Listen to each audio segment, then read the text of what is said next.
Hi, it's us again. You thought you could get rid of us. You're not leaving anytime soon. Are you ready for podcast part 2? Because I know I am. Me too. Awesome. Now, as you know, previously, on our previous episode that was happened previously, we talked about movies. We're doing that again. But Yeah. our movie this week is something I think you'll enjoy. Christian, would you mind introducing it? Alright. The movie is Doctor Strangelove. The Stanley Kubrick movie from 1964. Wow, that was a long time ago. Does it suck? No. Awesome. Let's figure out the plot. Now, a bit of a basic plot from my understanding of the common Joe, as you know, is that, man, war is, like, neat or something. These guys in a plane? Like, what? Would you mind explaining the plot a bit? Sure. Just going on to what you said. It's just very much some really insane, like, general or something. Ordered his planes to start bombing the USSR without the actual approval of anyone higher up. And because he did a specific order that requires a code that only he knew, uh, they couldn't stop it. And the whole movie is them trying to. That's pretty awesome. Is it like wacky hijinks, or is it a more serious tone? Yeah, it definitely is a bit more wacky, but you can tell that's a pretty kind of serious, like, base. Mm-hmm. That's pretty interesting. Now, do you have any favorite favorite scenes within the film? I say I quite enjoy a lot of scenes with the actual general himself, as just seeing him just like going on these insane rants about like all this stuff that like even the government is completely against them, and just how he thinks that he's like the only one who's still sane or something. Yes, and really enjoy seeing his absolute descent into whatever madness is going on. Mm-hmm. Seeing him on those epic tirades, where he just continues to rant on about how someone needs to make a decision instead of going around it. Someone needs to be concrete in this world. Those are really fun to see. As well as their scenes, the actual scenes themselves of them developing the area around the area. Such as this scene with that one sign about making peace, while they're currently having an open gunfight in front of it. Yeah. But honestly, I think there's a lot of scenes to love in this. Mm-hmm. It's a lovely film that do very well with set design in general. Yeah. Alright. Do you have any cool behind the scenes stuff, such as production things, or even just general characters that have reasoning for existing? Their bases, if you will. And I think that there's kind of a lot. Obviously, this being a Stanley Kubrick movie, there was a lot of research into this and just a lot of stuff going on behind the scenes. And it's just a lot of stuff that was interesting about this movie.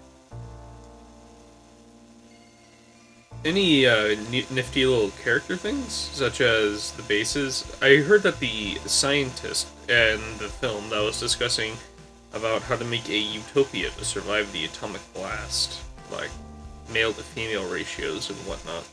Didn't he have a base about how NASA, after World War II and the Cold War, hired Nazi scientists? Yeah. I believe that the actual there's like some sort of specific name for it, like just like Operation Paperclip or something, where they essentially just thought, hey, we really need to compete with these Soviets, so and we have all these scientists that were on trial for working with the Nazis, whether they actually believed in those ejects or not. Let's just kind of hire them and just get a leg up on that whole development. Hmm. And also, I believe that he was also somewhat based on some nuclear theorists who had basically discussed the real outcome of a nuclear war and the use of bunkers to try and survive those. Yeah. The threat of nuclear annihilation was very prevalent, and it is apparent in this film of how people feel about it. However, what is the actual reasoning for this film? What do you think, Christian? I'm not really entirely sure. I think it was a bit more about like a statement of just certain things in politics at that time. Like just how some small event where someone just orders an attack that might seem kind of minor would essentially just cause the end of the world. Mm-hmm. Like that one situation with that man during the Cold War where a faulty message came through and he was ordered to fire the nuke, but he made the active decision against that, and as a result, prevented effectively an all-out war that would have completely destroyed the world. Yeah. I believe that actually happened like 2 years prior to this movie. Really? Yeah, the movie was made like literally right around all that stuff, which I think is a pretty interesting perspective as opposed to something like Dunkirk, like we talked about earlier, where it was instead trying to teach you about all the stuff going on during that whole operation. This feels like it was more just a movie about what was going on during the time, Mm-hmm. where most people would already have knowledge on what was going on, so they don't feel the need to explain to you. It's more just a movie for those people.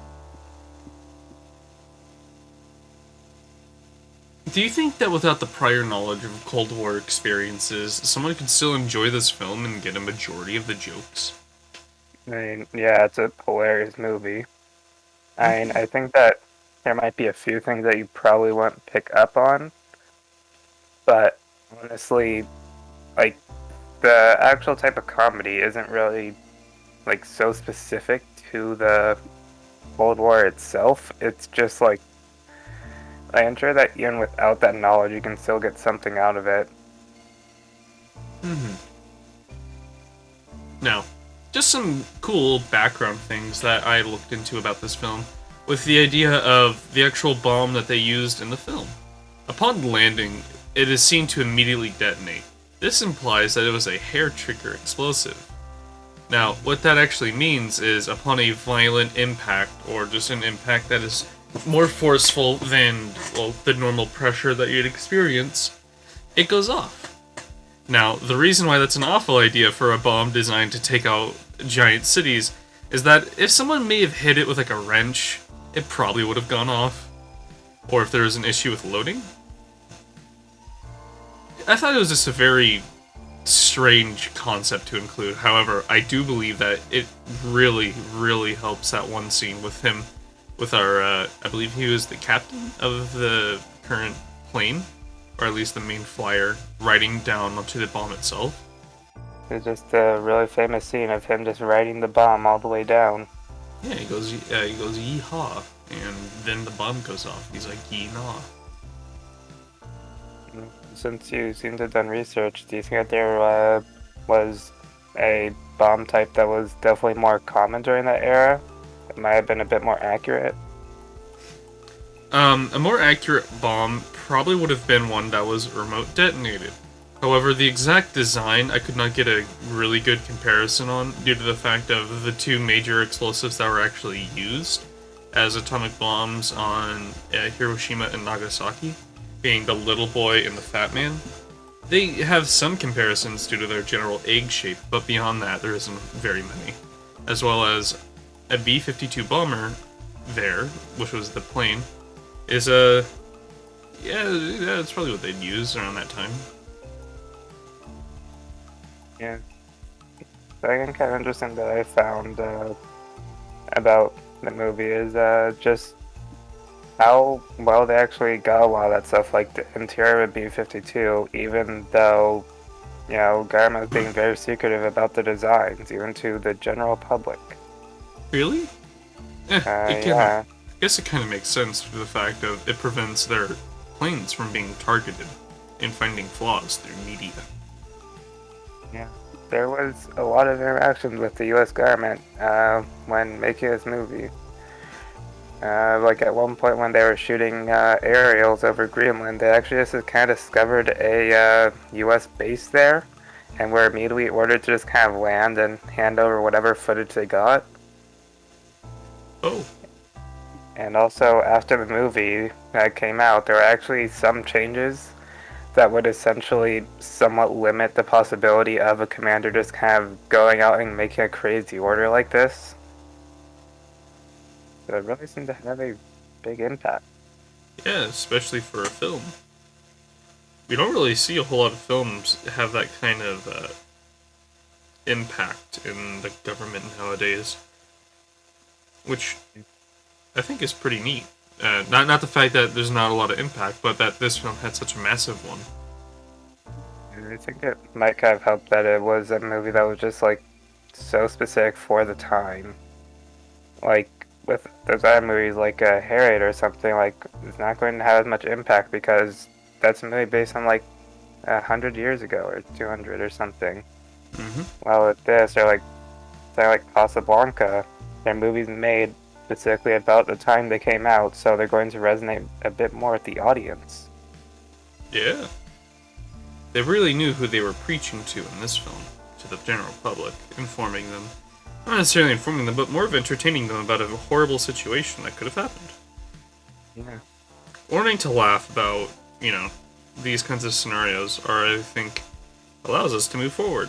Considering the fact that we see this and think of how ridiculous it is, but how close to reality can be. Yeah, I think that's kind of the whole reason why the movie was called How I Learned to Stop Worrying and Love the Bomb. Because it was considered an inevitability at that point, so we just kind of made a movie about a more entertaining possibility of how it would happen. Mm-hmm. Seeing it all play out and laughing. Yeah. Now, do you think that the legitimacy of the film itself is an actual possibility? Or do you think that this is a far cry from what would actually plausibly happen? I would say that it's definitely a possibility, but maybe with a bit of changes. I mean, like, there probably won't be just a full doomsday device that would blow up the entire Earth, but I'm pretty sure that what they were trying to get at was just if there was to be an attack, there would just immediately be a counterattack that would just blow everything else up. So, yeah, I think maybe if there was just like a point where communications between one person was down and they were the ones who were supposed to pull the trigger for an attack, then yes, this whole thing probably could happen. Yeesh. What do you think? Do I think that this would happen? Probably. I mean, like, there are scenarios even far more ridiculous than this film that have actually happened, such as certain Navy vessels being ridiculously incompetent, or just communications going down, and for some reason, everything of logic being thrown out the window as a result. So, honestly, I could see this film playing out in real life. It's a sad affair, but I would not put it past humans to be able to do this. Maybe just a bit less silly. Alright. Well, I think that's the end of what we're able to talk about for this film. However, we're going to be bringing in a guest right now. Miss Kukuzo, you know him. You know him a second time. His name is Mr. Maybe just alone. It's Tony. It's Tony. You see, it's Tony because, well, he's here. Hello, Tony. Hello, Tony. Welcome to the thing. Do you have anything you want to say about this film? I haven't watched it in like a year. Man, thanks for your wondrous insight so far. What do you Alright, want to tell cool. Kakuzo? Return of the Killer Tomatoes is good. All right. So from what I remember about this film, uh, pretty much it. While it was greatly amusing and I certainly enjoyed it, I don't even think it was a very good like teaching tool. Uh, it was not at all. I mean, it definitely taught about like how people felt, but like it wasn't how all people felt, and it was more jokes than history. So teaching tool not great. As a film, I thought it was really funny. I remember half of our class did not get the jokes and thought it was really sad. Um, and also the B-52 bomber used in the plane, using the film, was pretty cool. But I don't really specialize in anything post World War II as far as planes go, and B-52 is very very late World War II, so it's not really my thing. Also, bombers aren't really my thing. But yeah, I mean that's all I really have to say about it. Uh, Return of the Killer Tomatoes is a great depiction of 1982. You can't get rid of me. Awesome. Thank you for your insight. Thank you for your wondrous insight. Oh, he's already gone. Alright. Well, I'm glad you were all able to listen to this episode of this podcast. That's the name of it. It's just called This Podcast. Tune in next time for next time. Tune in next time for maybe a movie, maybe a game. We don't know.